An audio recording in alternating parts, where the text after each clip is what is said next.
রাজি থাকুন বা পুকুরের যারা আছে এরা যদি রাজি থাকুন তাহলে আমি চাইতেছি ঈদগার পাশে পুকুরটারে এমন ভাবে ফাঁকা দিয়ে বান্ধাই দিতাম যাতে এখানেও মানুষের দৃষ্টিনন্দন হয়।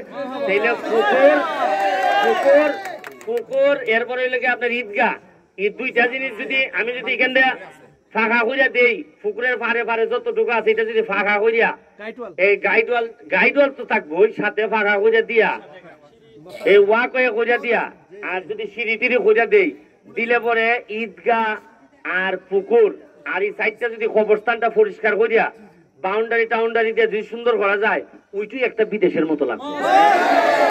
আমি টাকা দিতে রাজি আছি, বরাদ্দ দিতে রাজি আছি, আপনারা খালি আমারে জানাইবা। গড়গাঁও মনে রাখবেন এটা আমার ঘর, এটার বাইরে আমি চিন্তা করি না। আপনারা খালি বাকিটা আমার সহযোগিতা করতা, পড়াশোনা করতা, বাচ্চা যারা আছে মাঠ আছে ফুটবল খেলতো, নদীর পারে আমি পর্যটন বানাই দিব। আপনারা যত রাস্তাঘাট আছে খালি মেইন রাস্তা না, আমি কইছি গড়গাঁর গড়ে গড়ে রাস্তা ভাঙা হইব। মানুষের যাতে মানুষের যেন মাটি ভাড়ার মধ্যে লাগাইবার লাগে ইচ্ছা করে যেন খেত নামে, রাস্তার যেন মাটি খাদা না লাগে, যেন খাদা না লাগে রাস্তাত না।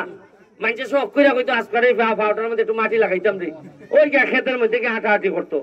এটা আমার ইচ্ছা, বাকিটা আপনারা আমার সহযোগিতা করতাম। আমার মালিক ভাই আছেন, ধন্যবাদ। আপনারা যারা এখানে মেম্বার সাহেব সাবেক মেম্বার সবাই আছেন, আমার অত্যন্ত কৃতজ্ঞ।